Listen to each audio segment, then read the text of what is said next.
রুসুকে পেলে তো আমি আপনাকে ছেড়ে চলে যাব। কাজলের ব্যাপারে তোর সাথে আমার কিছু কথা আছে। এই ব্যাপারে কিছু না বলাই ভালো। তোমাদের মধ্যে কি চলছে? আশেপাশে মানুষ হিসেবে কি আমরা কিছুই জানি না? দুইজন দুই ঘরে কেন ঘুমাস? আমাদের ব্যক্তিগত ব্যাপার না। এটা ব্যক্তিগত ব্যাপার, পারিবারিক ব্যাপারও। আমার ছেলের সংসারে অশান্তি হচ্ছে, এটা মা হিসেবে আমার জন্য উদ্বেগের। তোমাকে হুট করে বললি হঠাৎ বিয়ে করতে হচ্ছে, ঠিক আছে আমি মানলাম, কিন্তু কেন হঠাৎ বিয়ে করতে হলো সে ব্যাপারে তো কিছুই জানলাম না। আমাদের বিয়ের আগে কাজলের একটা ছেলের সাথে সম্পর্ক ছিল, সেটা ভেঙে যাওয়ার পর ও ডিপ্রেশনে চলে যায়। আমি মনে করেছিলাম আমাদের বিয়ের পর ও ঠিক হয়ে যাবে, কিন্তু না। এখন তুমি যদি তোমার জায়গা থেকে সময় দিতে না চাও বা দিতে না পারো, তাহলে আমরা অন্য জায়গায় চলে যাবো।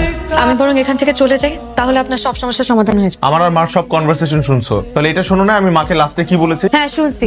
আপনি কেন বারবার আমার জন্য মিথ্যা কথা বলবেন? প্রথমে আপনি আমার মাকে মিথ্যা কথা বলছেন, তারপর আপনি আপনার মাকে মিথ্যা কথা বলছেন। আচ্ছা, যে সংসারটা টিকবেই না সেই সংসারটা টিকানোর জন্য আপনি বারবার কেন মিথ্যা কথা বলবেন? সত্যিটা বললেই পারেন যে বিয়ের দিন আমার জামাই আসে নাই, আপনি আপনার ভালোবাসার তাগিদে আমাকে বিয়ে করে ফেলছেন। এখন আপনি না পারতেছেন কিছু বলতে, না পারতেছেন কিছু সহ্য করতে।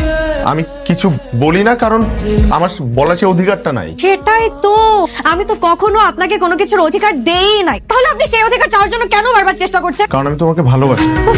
এত ভালোবাসা কোথায় পান আপনি? এই যে আমি আপনার সাথে এত বাজে ব্যবহার করি, এত খারাপ আচরণ করি, তারপরে কি আপনার কোনো কিছুতে আসে যায় না? আমার সাথে এর চাইতেও খারাপ ব্যবহার করো, আমার কিচ্ছু আসে যাবে না। এতদিন আমি আপনাকে শুধু মানসিক যন্ত্রণা দিচ্ছি, আর এখন সাথে সাথে শারীরিক যন্ত্রণা চলে আসছে। আপনি কেন সহ্য করতেছেন এসব? আমি সহ্য করব যতদিন তোমাকে ভালোবাসবো তত।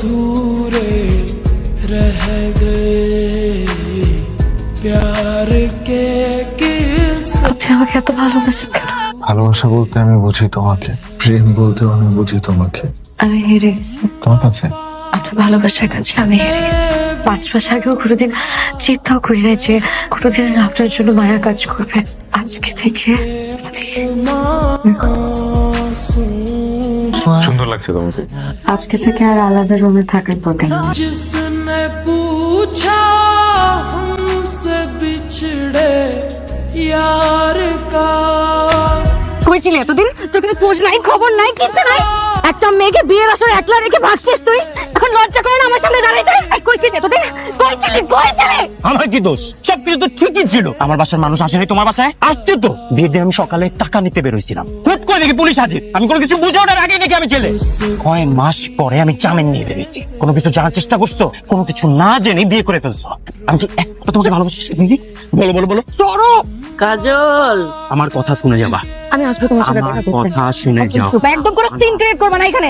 না না বলছি পরে কথা বলবো। মাথায় ঢুকে না কথা। 1 মিনিট শুনো।